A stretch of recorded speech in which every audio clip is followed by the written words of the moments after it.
Hoş geldiniz. Allah razı olsun. Siz nasılsınız?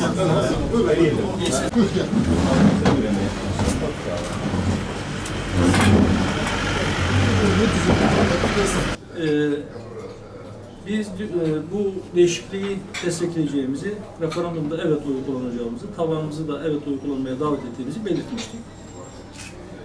Bunun en önemli nedenlerinden bir tanesi 12 Eylül askeri juntasının yapmış olduğu askeri anayasa olması. Bu askeri anayasanın mutlaka değişmesi gerekti.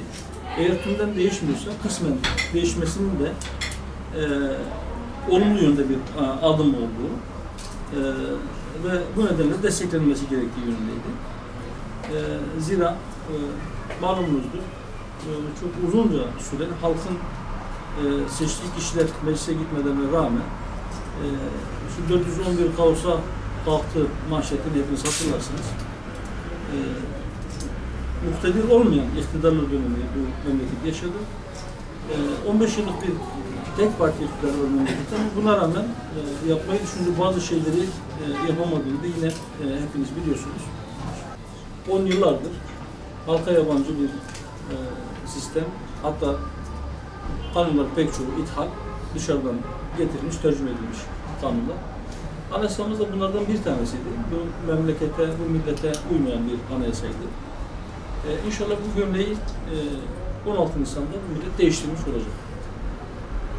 Tamamen yerli bir anayasa giden bir kapı olması temennisiyle bir de biz bu değişikliğe vermiştik. Bu milletin inancıyla, bu milletin örfüyle, bu milletin tarihiyle, bu milletin hafızasıyla, bu milletin geleneğiyle uyumlu bir anayasa olmalı.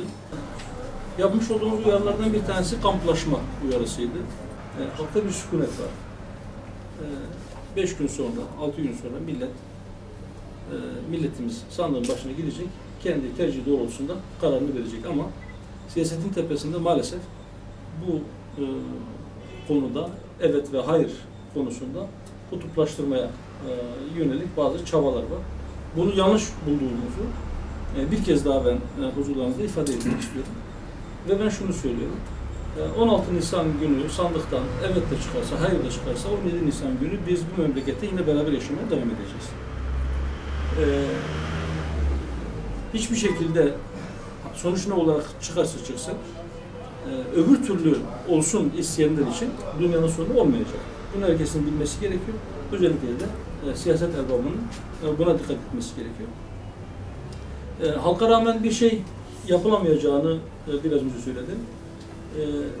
Bu nedenle siyasetten beklediğimiz, daha önce de söylediğim, bir kez daha söylüyorum. Bütün siyaset erbabının, bütün siyasetçilerin şimdiden şunu deklare etmesi lazım ki 16 Nisan günü sandıktan ne çıkarsa çıksın bizim kabulümüzde ve biz buna saygı duyacağız demek zorundadırlar.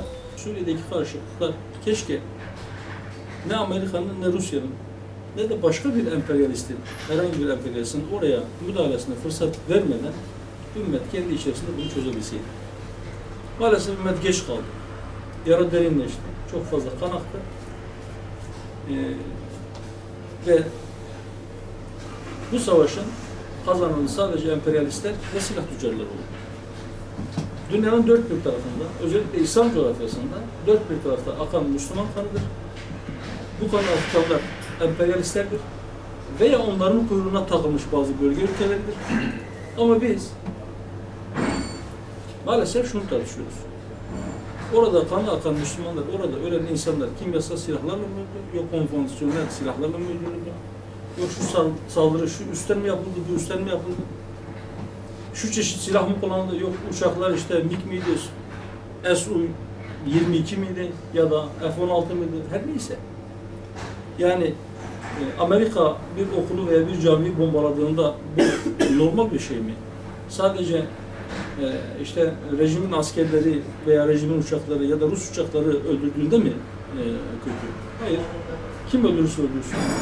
Neticede bizim coğrafyamızda bizim insanlarımız öldürülüyor. Hangi dine, hangi mezhebe mensup olursa olsun. Ve savaşları bizim topraklarımıza getiriyor. Belki de vadesi geçmiş silahlarını, son kullanma tarihi yaklaşmış olan silahlarını burada tüketiyorlar. Ve emin olabilirsiniz ki bunların parasını da bizden çıkaracaklar.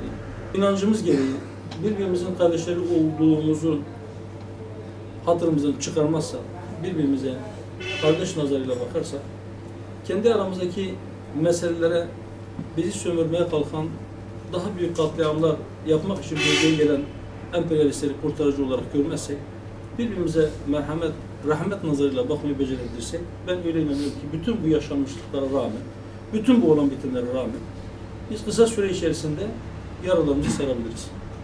Buna muhtediriz, buna gücümüz var. Buna yetecek çok büyük bir hazinemiz var.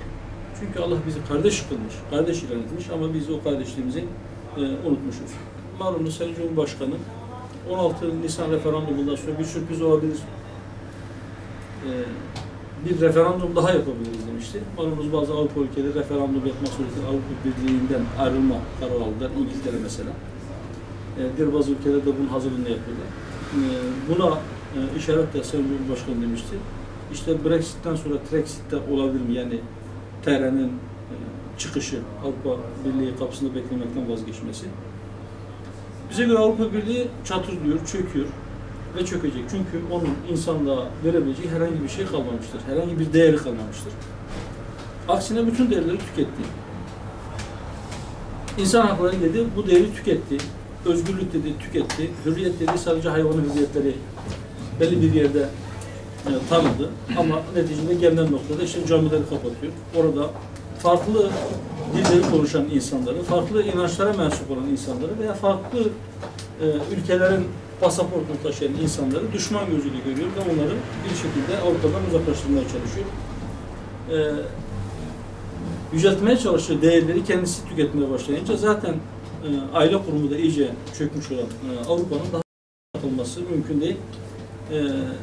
Aile bitmiş, evlilik dışı doğan çocukların sayısı, evlilik içerisinde doğan çocukların sayısından daha fazla şu anda Avrupa'da. İngiltere gibi muhafazakar bir toplumda bile evlilik dışı doğan çocukların oranı %50'nin üzerine çıkmış durumda. Biz de hükümete, memleketin yöneticilerine çağrıda bulunuyoruz.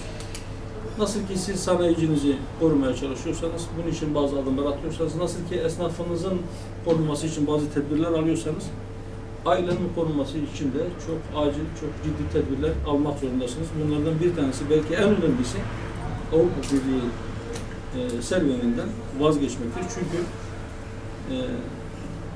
Avrupa Birliği'ne eğer siz kapısında beklemeye devam ederseniz, bütün Avrupa ülkelerinde olduğu gibi Türkiye'de de aile kurumu yıkılmakla karşı karşıya kalacaktır. Gençlerimizi ve aile kurumunu mutlaka korumak zorundayız. Bizim en büyük zenginliğimiz belki dünya malıyla, dünya menfaatiyle, parayla ölçülemeyecek olan zenginliğimizdir bu. Mutlaka bunun kıymetini bilmemiz gerekir. Türkiye'de aile koruma kanunu diye bir kanun çıktı birkaç sene önce. Bu aile koruma kanunu güya aileyi korumak için, güya kadının şiddete uğramaktan kurtarmak için bu kanun çıktı. Ama bu kanun çıktıktan sonra kadına yönelik şiddet olaylarında patlama oldu, arttı. Evlilik oranları hızlı bir şekilde düştü, boşanma sayıları hızlıca arttı. İsmi aile koruma kanunu ama fiiliyatta aileyi yıkıyor bu kanun. Avrupa'nın kriterleri, işte Avrupa'yı nereye götürdü hep beraber görüyoruz. Görünen köy çok uzakta değildir, kılavuz falan istemez. Bu kanunlar Avrupa Birliği'ni aile kurumunun yıkılmasını götürmüşse burada doğuracağı sonuç da benzerdir. Bu yüzden diyoruz ki acilen tedbir almalıdır. Alarm zilleri çalıyor şu an. Yani şu anda Türkiye'de her 4 evlilikten bir tanesi 5 yılını doldurmadan boşanmayla sonuçlanıyor. Şu anda. Bu çok korkunç bir rakam. Evet diyorsun öyle. Abi ama şimdi öyle bir şey yok. Ben Karadeniz'de bunca buna çalışan bir Allah razı olsun. Yarın görüşeceğim. Allah razı olsun. Allah razı olsun. Müslümanlar kardeşler. Ölçü koyduktan sonra sıkıntı var. Bitti.